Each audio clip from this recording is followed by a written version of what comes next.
don't wanna get up, just not feeling it today. It's too cozy in his bed. Who needs a job anyway? I don't wanna go out. Being human's too hard. Sometimes I think my brain takes this responsibility a little too far. Ooh, gotta tell you, it's killing my groove. I gotta tell you, it's killing my groove. I just wanna stay in my house all day, wearing my undies and my alpaca socks. I'm overdue for some fun dance party of one. I got that self-care game on lock. Yeah, I just wanna stay in my house all day, doing whatever it is that I please. I spend the hours in bliss, just me, myself, and this, getting busy, loving up on me. Gonna turn off my phone. Too many people messing with my head. They can't find me at home, cause there's no landlines. And if they come knocking, baby, I'll play dead. I gotta tell you, it's killing my groove. I just wanna stay in my house all day, wearing my undies and my alpaca socks. I'm overdue for some fun dance party of one. I got that self-care game on lock. Yeah, I just wanna stay in my house all day, doing whatever it is that I please. I spend the hours in bliss, just be myself, and this, getting busy, loving up on me.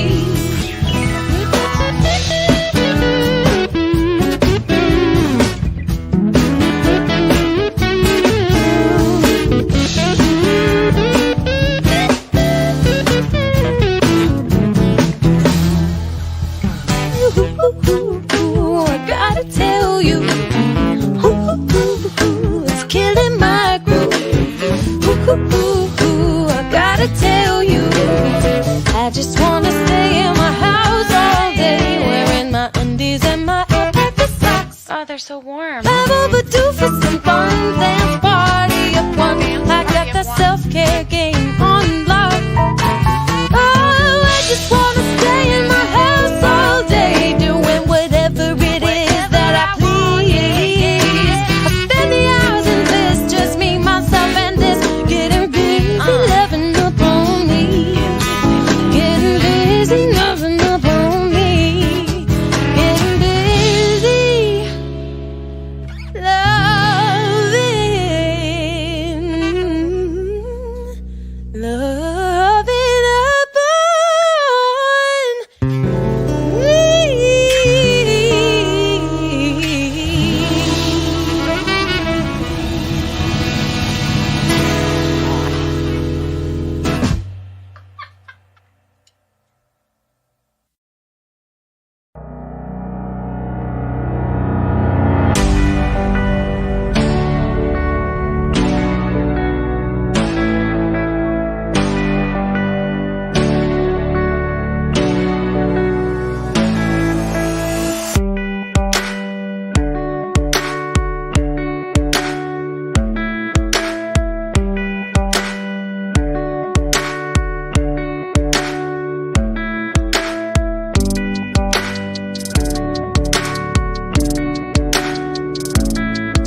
morning, Celebration Center for Spiritual Living. Happy Pride Month, everyone. It's the most beautiful time of the year. It's the most wonderful time of the year. Welcome to another fabulous Sunday morning here at Celebration Center for Spiritual Living. My name is Reverend Kris Alexander. I'm the senior minister here. And although we are located physically in Falls Church, Virginia, we have committed to being a truly global community in everything we do. And therefore, everything that we offer is offered either online only or hybrid. So that way you can participate wherever you are, even if that means that you live in the area but just want to stay home for the morning. That is perfectly fine as well. If you are joining us online this morning, good morning to you. Go ahead and put in the chat for me. Let's do something simple. What is your favorite color? That's what I want to know this morning. How are you doing and what's your favorite color? What's y'all's favorite color? Aqua, blue, green. Like a turquoisey bluish something.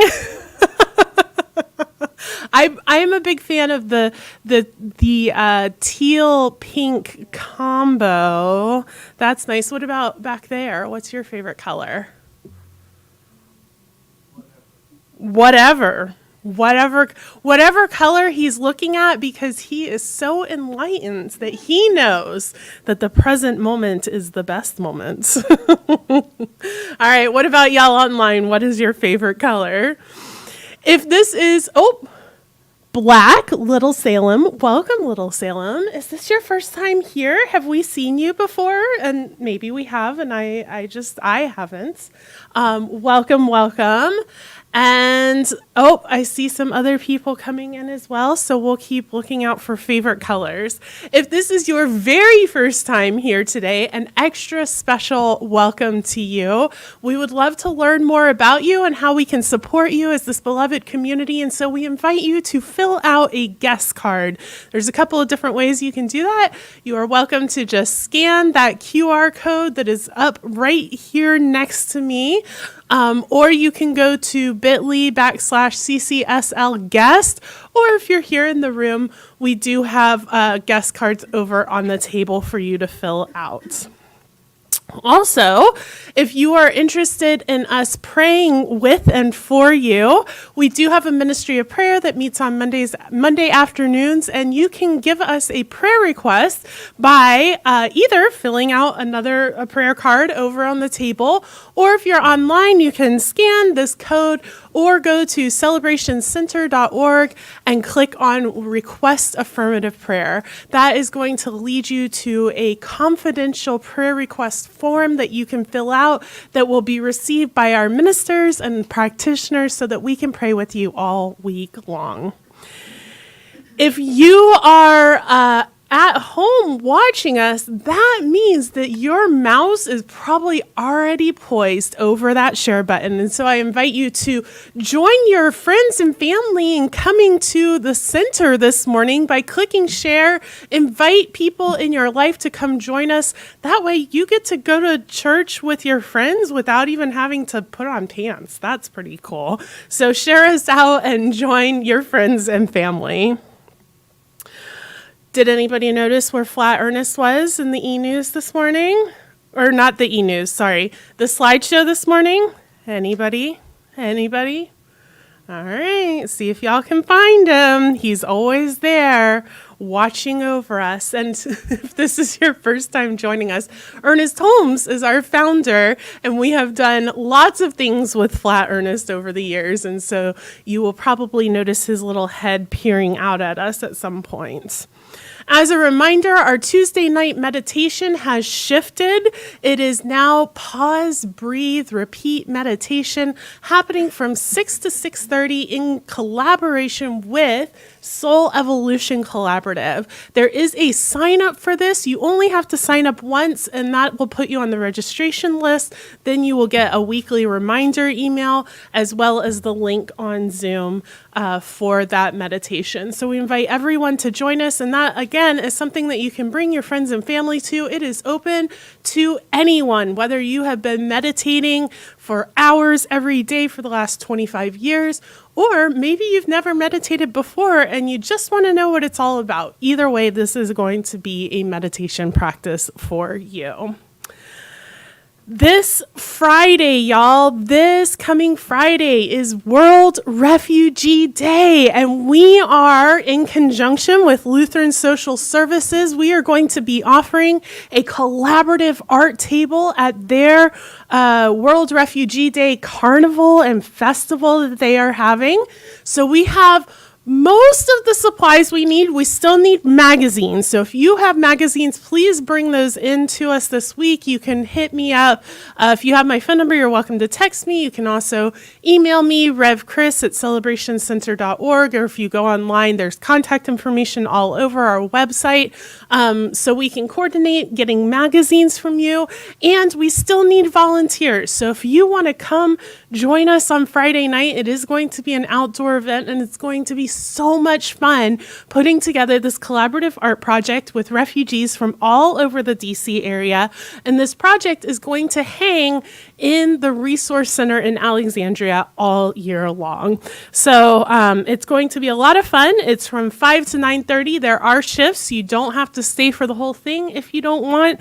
And it's going to be just an incredible night of coming together with our community. So you can talk to me or Miriam, or if you go to our website, celebrationcenter.org, there's an entire web page devoted to this project. Just click on World Refugee Day. All of the information is there for you. And then finally, we are starting another Grief Life Circle. It will run from June 17th to September 9th. There is no cost for that. However, you do need to register just so we know who is all coming. Neither one of those were proper grammar, but that's fine. And this is a wonderful opportunity to process our grief. So I personally believe that we all have grief, that grief is just a natural part of being human. And so maybe you are grieving something major in your life, like the loss of a person, a pet, a job, a relationship, something like that. Or maybe it's just small griefs that have kind of accumulated over time. Or possibly there are old griefs in your life that you don't feel like you've processed all the way through. Any of that is welcome at this Grief Life Circle, where we will be taking science of mind principles, spiritual principles, and putting them to practice in this process of integrating grief into our lives. Yes. Oh, who found Ernest? Oh, little Salem found Ernest behind the kite on the World Refugee Slide. Yes. There he is up there behind the kite. Little Salem, that means you get to pick a book out in our bookstore for free, and I will ship it to you. So what I would like for you to do, Ivor, will you drop my email into the chat? And Little Salem, just shoot me an email. You and I can find a time for you to pick out a book, and we'll ship it to you. Well done. Well done. And finally, this is Pride Month. So Pride Month is where we celebrate all things LGBTQIA+. It is a celebration of our our queer siblings, myself included. And today, in honor of Pride Month, I have my Pride shirt. It says, "What a beautiful day to respect other people's pronouns." And so as a reminder, we cannot look at a human being and tell what their gender is. We get to ask them what their pronouns are so that we can respect who they are and how they show up in the world. And we will be talking more about Pride all month long. And with that, I would like to invite Lynn up for our opening song. Quick transition there. Okay, we've done this song before, and I hope you'll sing along with me. It's this beautiful old classic, "Feeling Good" by Leslie Bracuse and Anthony Newley.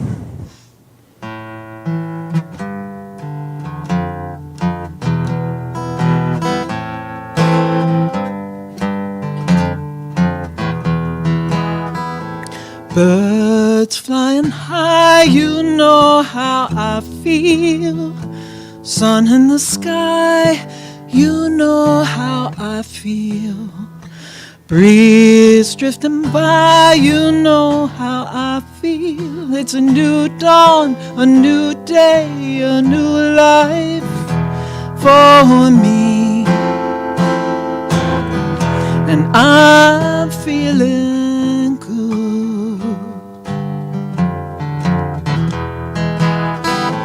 Fish in the sea, you know how I feel. River running free, you know how I feel. Blossom on a tree, you know how I feel. It's a new dawn, a new day, a new life for me. And I'm feeling good.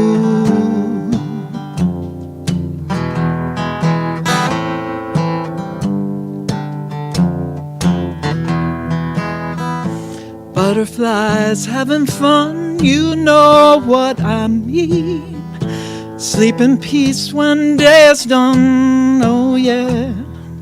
Sleep in peace when day is done, that's what I mean.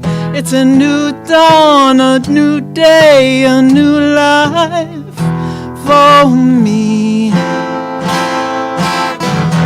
I'm feeling good.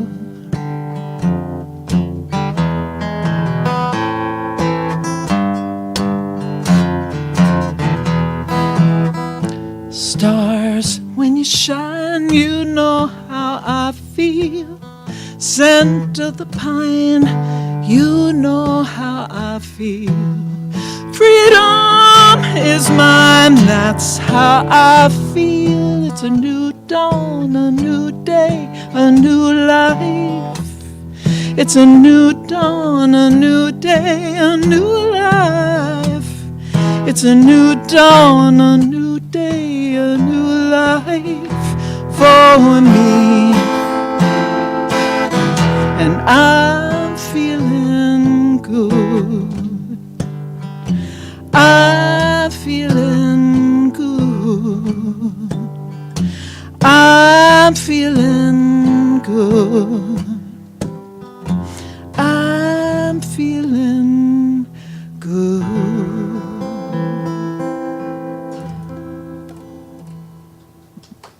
Thank you.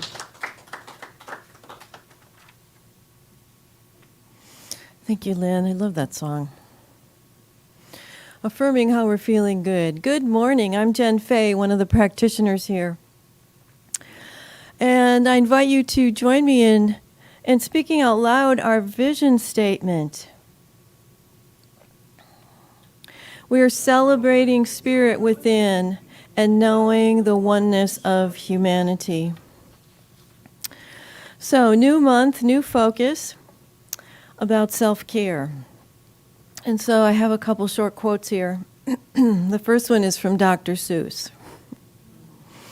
Be who you are and say how you feel, because those who mind don't matter, and those who matter don't mind. The second one is from Cecilia Tran. Self-care means giving yourself permission to pause. I'll read that again. Self-care means giving yourself permission to pause. And so that is what we're going to do now, is pause. So I invite you to soften your gaze or close your eyes. Bring your awareness to your heart.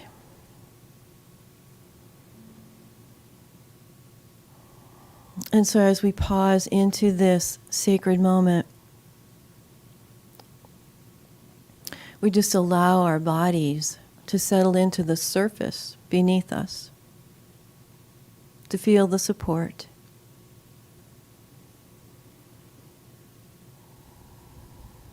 And as our bodies relax, we invite the mind to relax as well.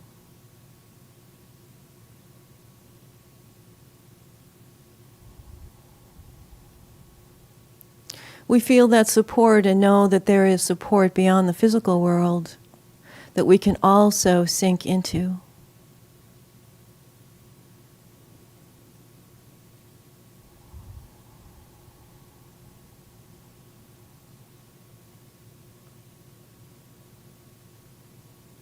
It is a power beyond words.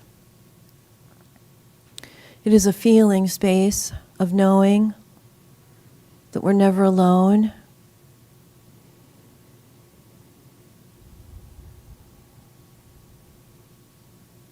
It is an energy of life that flows through our bodies and our being.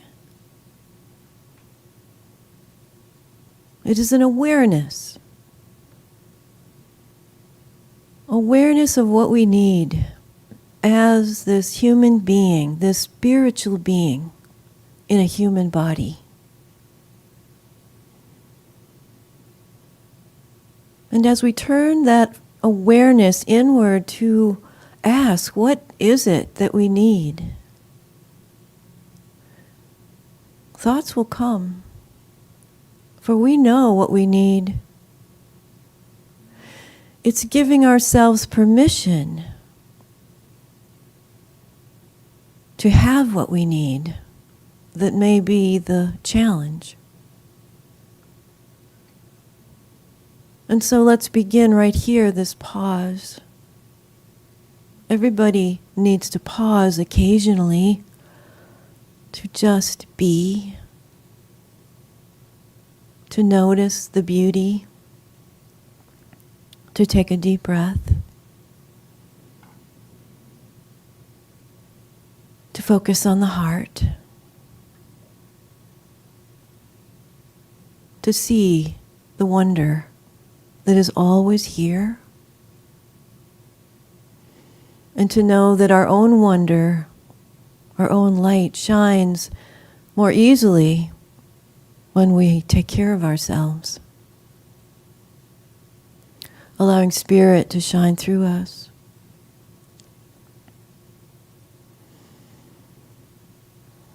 We just pause.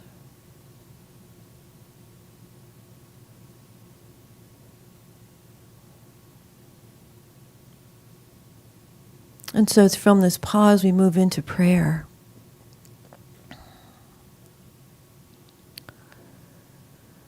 Within this life is this quality of grace, this sweetness, this comfort, this allowing for space,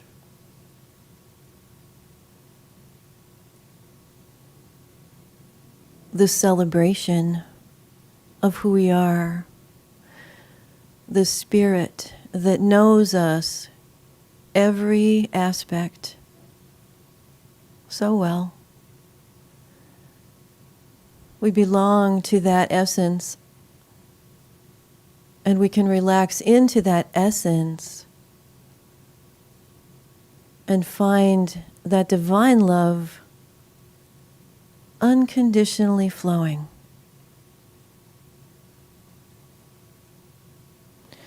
It is in that experience that we more easily find our way to unconditionally love ourselves. to care for ourselves, to take the time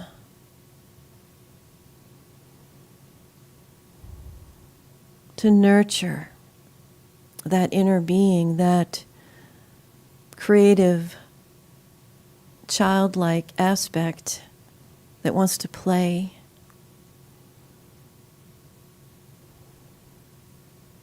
to nurture that aspect that wants to connect with ourselves and each other.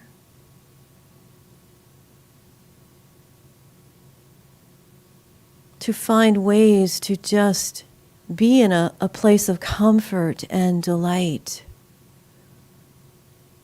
which allows the expansion of who we are, of the consciousness within us. And from those frequencies that I call high vibrations,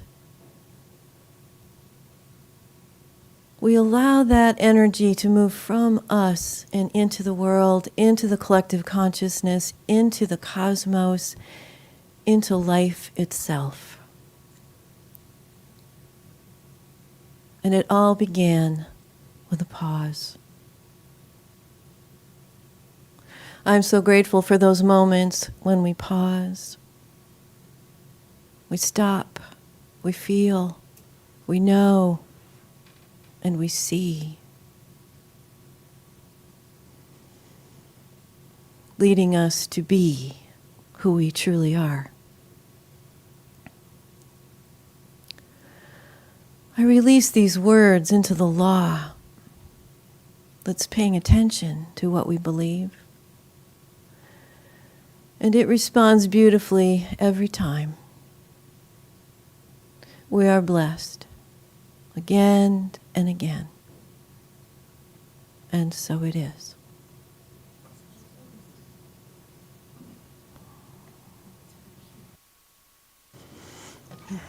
Thank you, Jenn.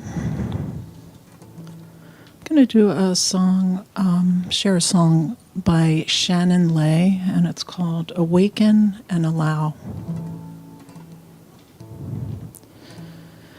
I sit here quiet, fingers folded, holding something I can't see. I must not fear what comes tomorrow. I must not dream of yesterday. I am harboring a deep compassion. Slowly it is what I keep. I watch it grow from far, from close. Awaken the nature that is me. I must move and not be planted. The days go by like smoke in the wind. Oh, to grow, oh, to discover the nature without the nature within. I am so still, I feel the earth turning. The moon falls gently into place. Do not resist, new forms are calling. They patiently await embrace. Do not stop change in favor of comfort. A bud cannot resist a bloom. The more I learned, the less I knew. Allow the nature that is you.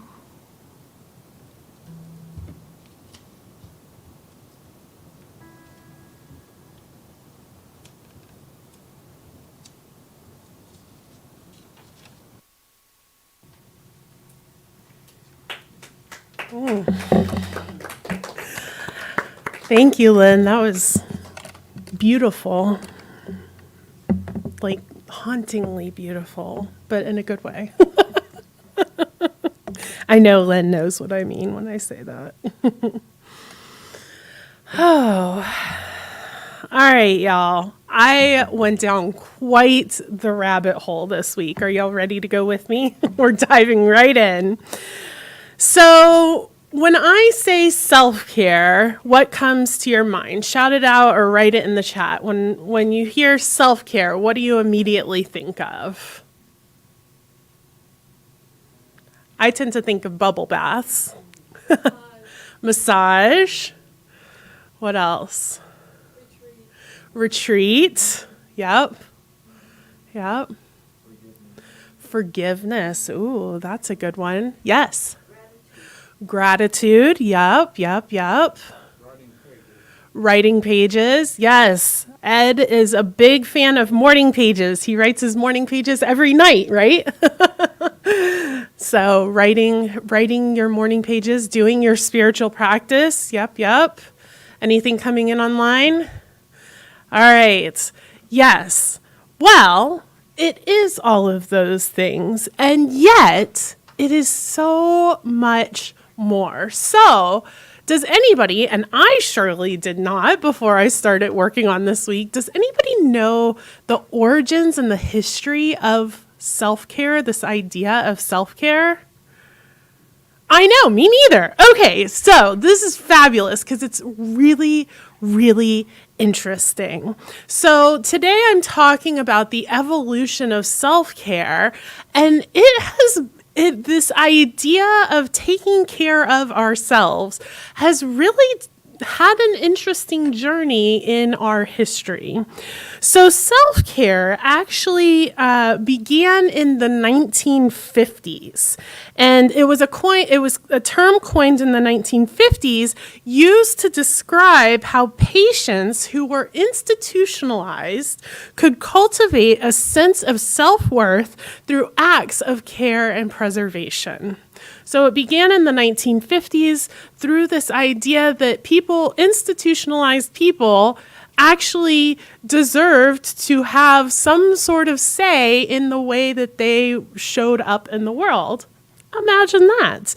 Now, from there, it began to pick up steam, particularly in academic circles, as a way to understand post-traumatic stress in various people. So it really began in the medical community as this sort of revolutionary idea that people deserve to be cared for in a way that works for them. I know, mind-blowing, right? Now, from there, it was picked up by activist movements, and this is what I want to primarily talk about. So, in the 1960s, it was spread into the larger community through the civil rights movement, and particularly the Black Panther Party. So, who all has heard of the Black Panthers? Most people. When I mention the Black Panthers, does it elude a sense of like positive, happy, they did great things in the world, or is it a little more of a sort of response? Just out of curiosity.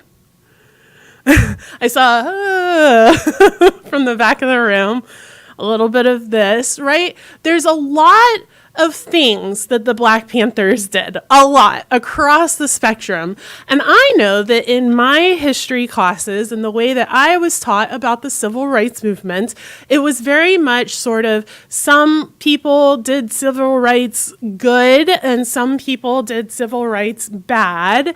And people like Martin Luther King Jr. and this sort of nonviolence movement, that was good. And people like the Black Panthers, which were a militant activist group, were bad. Now, I'm here to kind of flip that on its head because, let's just for a second, I invite you to set down any ideas that you have about the Black Panther Party And let's see what all they did, because they did some really cool stuff. First and foremost, they took this idea of self-care and ran with it. And I think all of us in 2023 can agree that self-care is a positive thing. So that in and of itself is awesome. Now, they believed that self-care was not necessarily our individual self, but self as in our communities. That self-care incorporated and encompassed community care. And honestly, I think that that is something that we have kind of lost a little bit and need to return to, this idea that self-care, that we do not exist in a vacuum, and rather that it's important to have community care, to not only take care of ourselves, but to take care of one another and to create frameworks that allow all of us to exist in peace and harmony and wellness, right?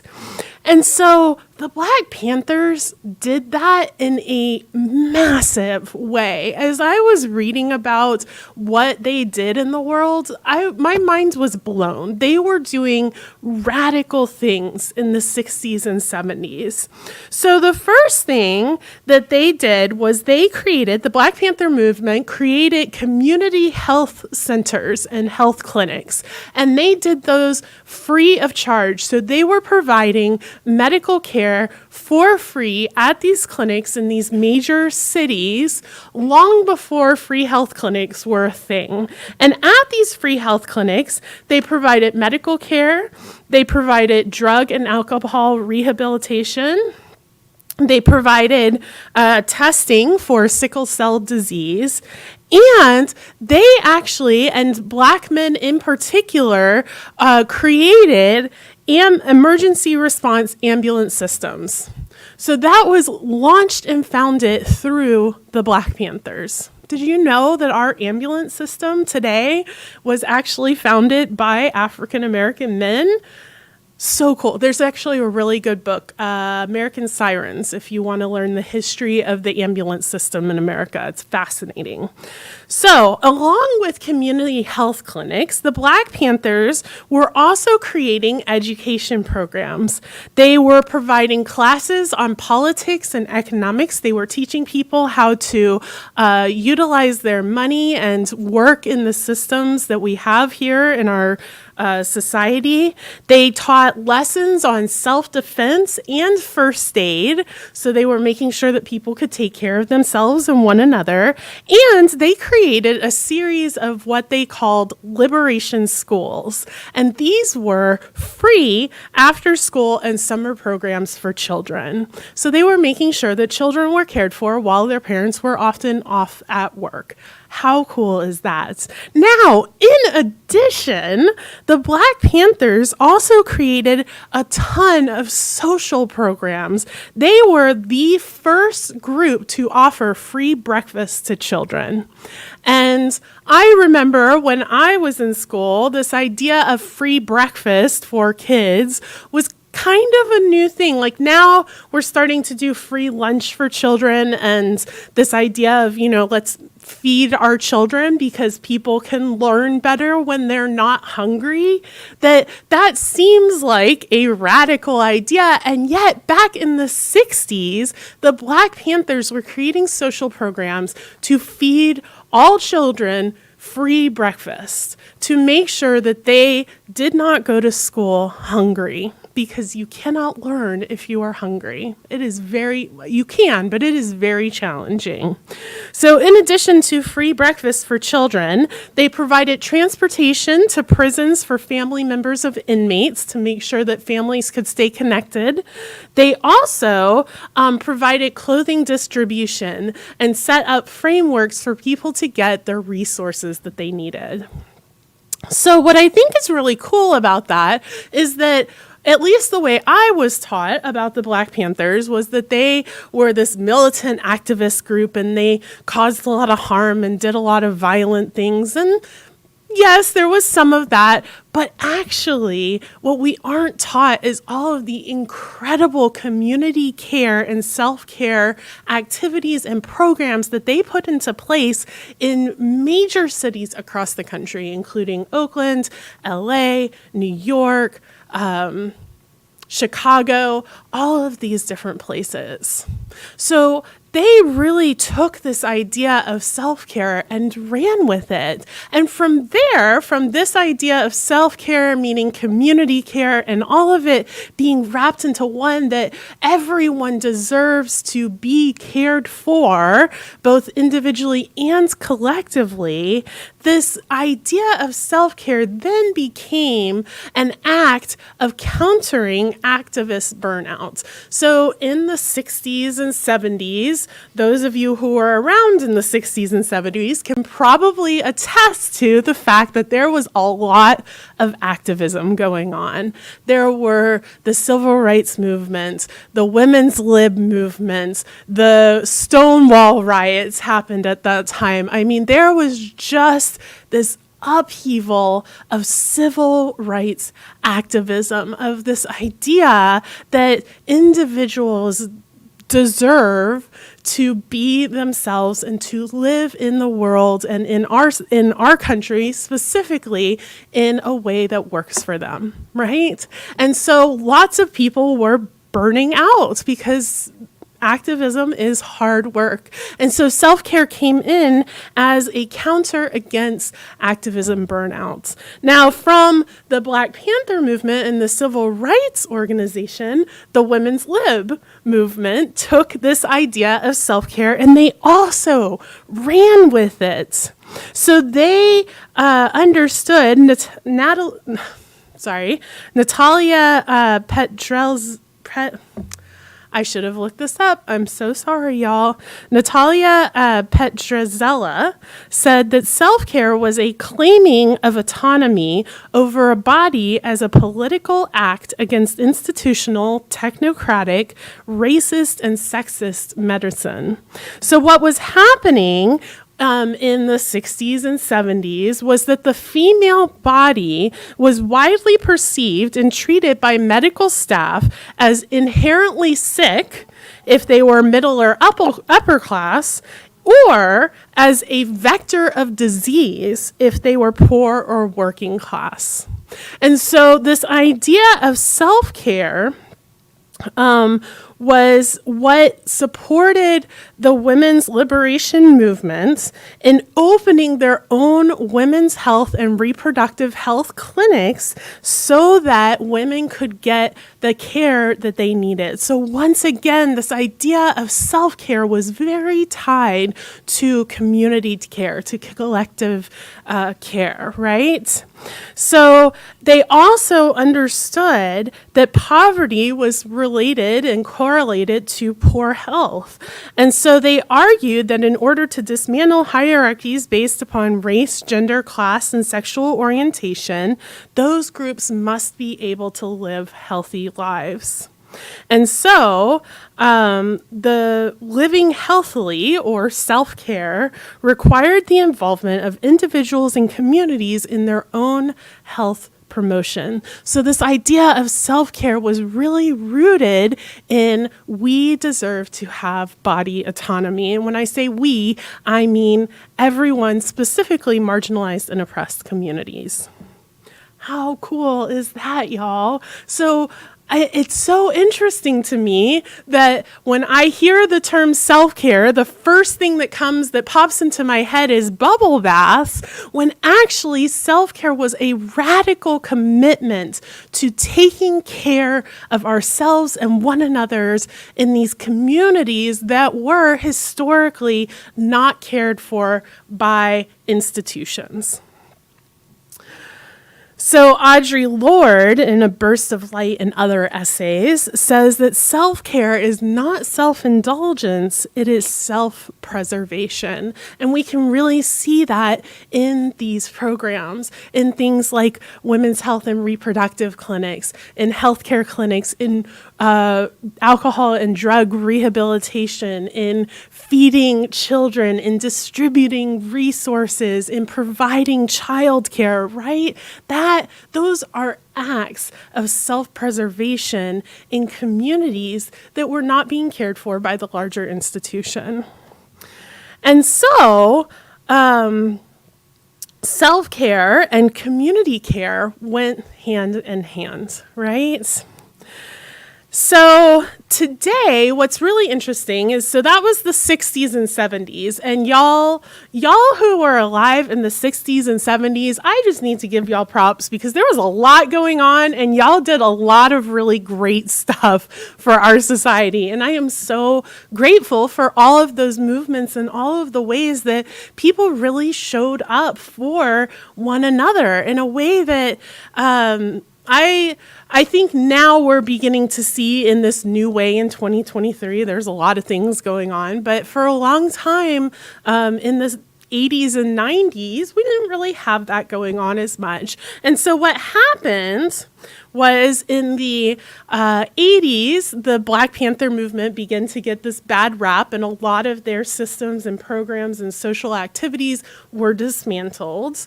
And then this idea of self-care was picked up by the wellness community. And all of a sudden, this idea of wellness went hand in hand, and it became more like something that CEOs promoted in their big corporations, that they have a wellness movement or a self-care movement. And it became people going to yoga and bubble baths and drinking green tea and green smoothies and all of the things that we sort of think of today primarily when we think of self-care. But, and this is what was really fascinating to me, they said the turn of self-care back toward this revolutionary idea actually occurred after 9/11. Because whether you were there at Ground Zero in New York City and the Twin Towers and all of that or not, what they were finding is that people had a lot of PTSD. Even people who weren't there. All of the sudden, our world that had seemed so safe and so easy to so many people, not everyone, but so many people, wasn't. And so this idea of self-care, not as an indulgence, but rather as a radical act, that's when it began its shift back. So it's really taken this sort of journey from it started radical, it's becoming radical again, and in the middle we kind of had this moment of, oh, you know, it's so indulgent, it's so selfish to take care of yourself, which when I say that, it sounds silly to us, right? And yet that was a pretty typical idea and understanding back in the day.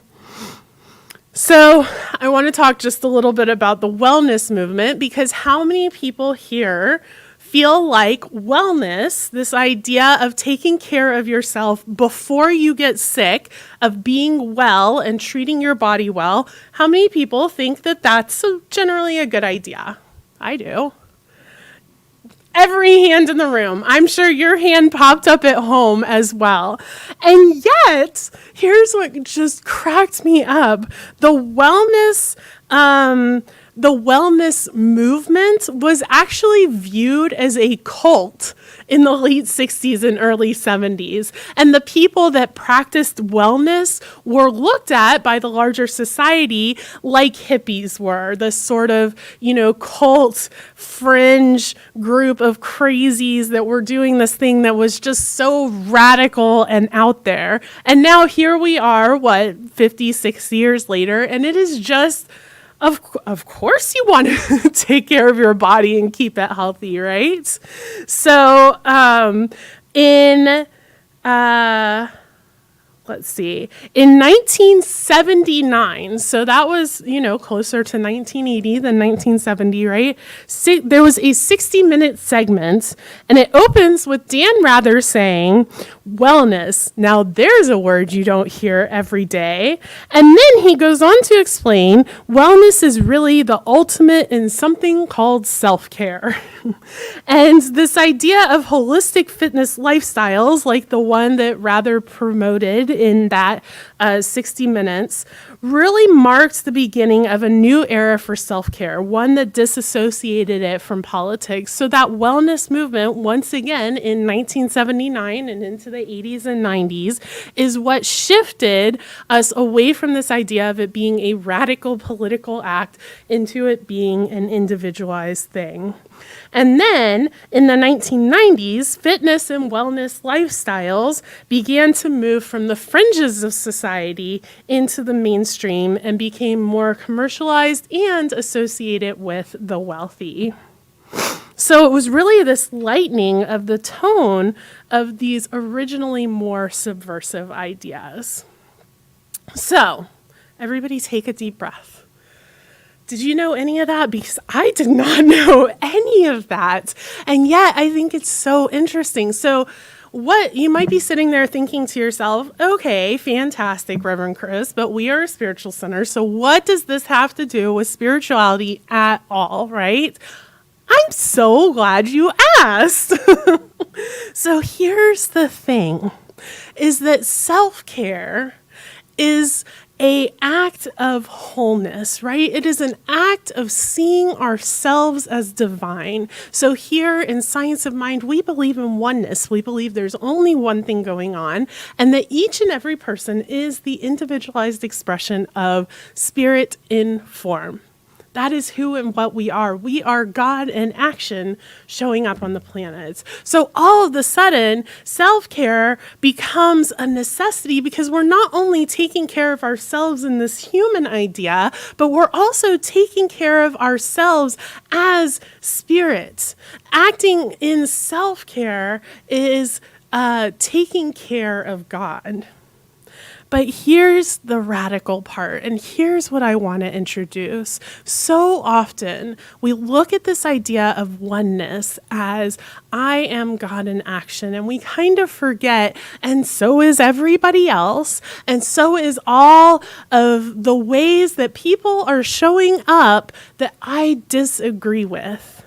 And so self-care, this radical way of community care, it becomes necessary in our spiritual practices. It is not enough to practice this sort of individualized, commercialized, bubble bath kind of self-care, because that is not taking care of God in its wholeness, in its totality. Yes, we need to take care of God as me, but we also get to take care of God as you. And so what I am inviting us back to is in this bell curve, and it's kind of naturally shifting that way, but of self-care being radical and then being commercialized and now coming back to radical, that we in Science of Mind, we in Centers for Spiritual Living, we get to be on the cutting edge of self-care as community care. Because the reality is that the more that we take care of one another, the more that we step up and show up for our communities, the more that we are showing up as this understanding of oneness. And so I would really invite us to look at the example of the Black Panthers, of the example of setting up programs to make sure that people are clothed, that they have the health care that they need, that the children are fed and taken care of. These ideas, which were so radical, are still 50, 60, 70 years later, not always happening. There are children who are hungry in our society. There are people who don't have the resources that they need. There are people who can't get the health care that they need, who can't afford their medications, all of these things. And so we as a spiritual community get to go back to self-care as radical community care, and not only look at what do I need to do to take care of myself, but in the evolution of self-care, what do I get to do to make sure that everybody has the opportunity to practice self-care? So this is the conversation that we're going to be having this month at Celebration Center. One way that we are stepping up and doing that is by partnering with Lutheran Social Services to provide resources for refugees, right? And there's always something more for us to do. And so this idea of self-care, and we're going to be getting even deeper into what does self-care mean individually, what does self-care mean on the planet, what does self-care mean for the earth, all of it. We're going to be tackling all of it this month, so be sure to come back next week. But ask yourself, what is mine to do? And maybe what is yours to do right now is that you haven't been taking care of yourself. Maybe that hasn't been a priority. Maybe you have been focused too much on the outward. And so if that is the case, I invite you to bring it back, to act in that self-preservation and find out, what do I need to be well? That is the question. And if maybe that's all you've been focusing on for the last decade or so, maybe the question for you is, how can I bring my self-care out into the larger community? What does self-care look like when it's bigger than just me? So just begin to focus on these questions and ask yourself, what is mine to do in relation to this idea of self-care? And with that, let us pray. And so today, these thoughts, these ideas really lead me into gratitude. And so I approach the remembrance that there is only the one thing going on. I approach it with gratitude for so many amazing examples of spirit in action, of vision in action in our world and on our planet.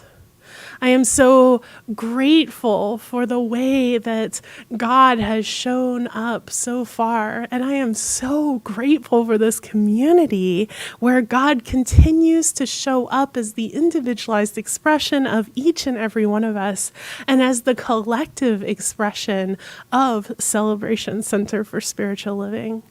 And so knowing that all of this is God stuff, that the very grounds, the essence of who we are is sacred, what I know and affirm is that each and every one of us is practicing self-care, both as an individual act and as a radical act of community care, that each and every one of us is showing up and stepping up into the world in a bigger and grander way of allowing this thing that is oneness, as me, as each of us, to come through and to show up. And I am just so grateful for this opportunity. And so I simply release my word. I let it go. I surrender to all that life has to offer. And so it is.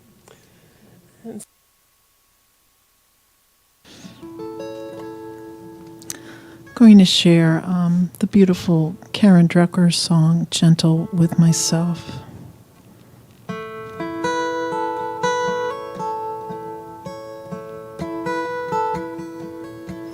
I will be gentle with myself. I will be gentle with myself. I will hold myself like a newborn baby child. I will be gentle with myself. I will be gentle with myself. And I will hold myself like a newborn baby child.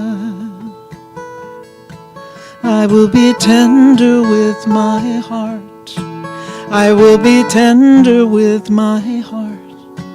And I will hold my heart like a newborn baby child. I will be tender with my heart. I will be tender with my heart. And I will hold my heart like a newborn baby child. And I will only go as fast as the slowest part of me is safe to go. And I will only go as fast as the slowest part of me is safe to go.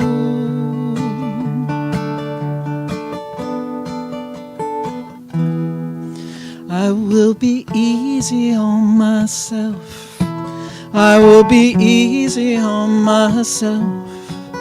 And I will love myself like a newborn baby child. I will be easy on myself. I will be easy on myself. And I will love myself like a newborn baby child. And I will only go as fast as the slowest part of me is safe to go. And I will only go as fast as the slowest part of me is safe to go.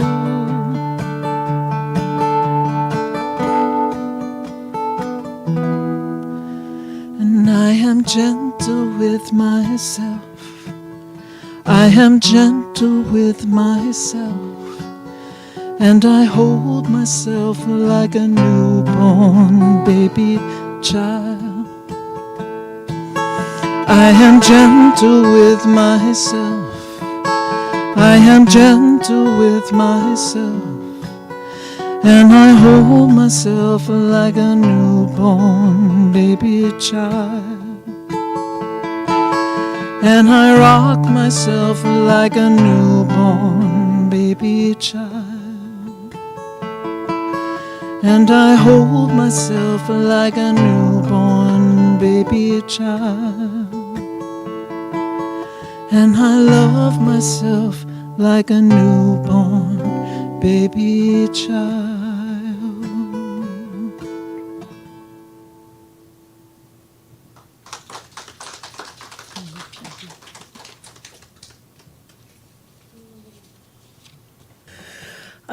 Thank you, Lynn. That is one of my favorite songs. So this is the time in our service for our gifts and our offerings, knowing that your gifts, your offerings to this center are an act of community self-care, and that showing up here is an act of self-care and community care as well. And how awesome is it that your mere presence is an act of self-care and community care all rolled into one? And so if you have a gift for us today, there are a few different ways that you can give that. You can give it right over here on the table if you're in the room. If you're visiting us online today or watching from home, you can scan this QR code that's right here next to me, or you can go to celebrationcenter.org and click on the give button. And now I'd like to invite Jenn up for our affirmation and blessing. Please join me in our offertory affirmation. Divine love, as me, blesses and multiplies all that I am, all that I have, all that I give, and all that I receive. And so we just open our hearts with this sense of gratitude in this willingness to give and receive. That there is this law of circulation that we activate with our giving and receiving, expanding it into every area of our lives, expanding it into every area of this community, this celebration center. We welcome these gifts in in money, in talent, in time, in treasure, whatever it is that people have to give. It is a blessing, and we are blessed. And so it is.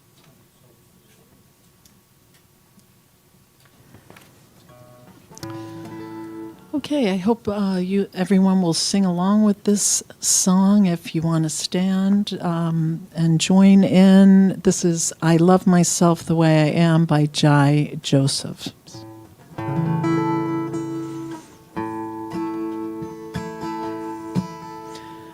Love myself the way I am. There's nothing I need to change.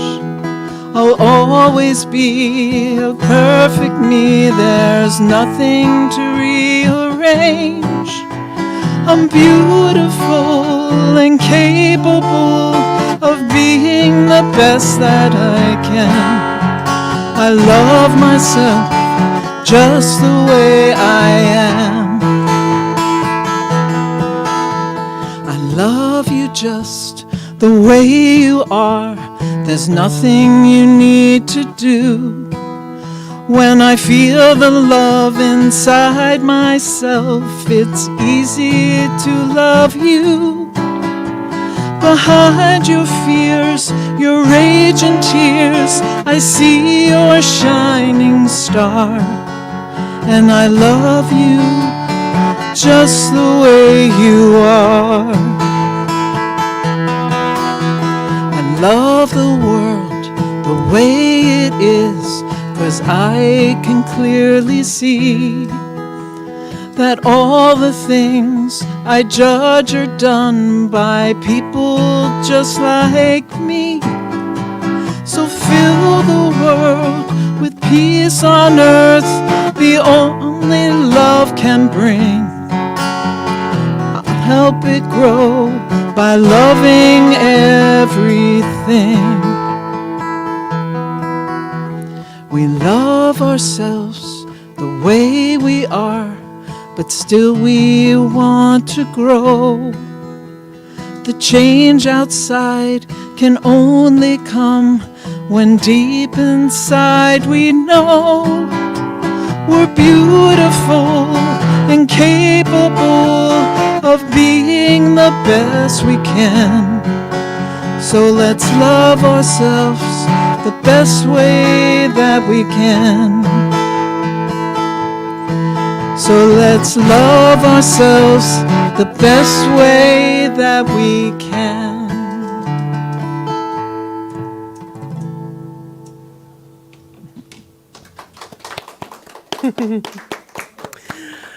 So, as a reminder, today at 12:30, we are doing our game time. So join us for lots of laughter as we play games together. You can join us online by going to celebrationcenter.org and clicking on Enter Zoom Events. If you haven't noticed, celebrationcenter.org is your hub for all things. So just go there and you will find all the buttons you need. But if you click on the Enter Zoom Events, you can join us for game time at 12:30. Or if you're here in the room, run downstairs, grab a sandwich, come back up. We also have coffee, and we will be doing game time in 30 minutes. And now I invite you to repeat after me. Something wonderful is happening in me right now. I honor my own needs and desires. I allow myself to experience pleasure every day. I practice radical self-care and community care. I am spirit in action. And so it is.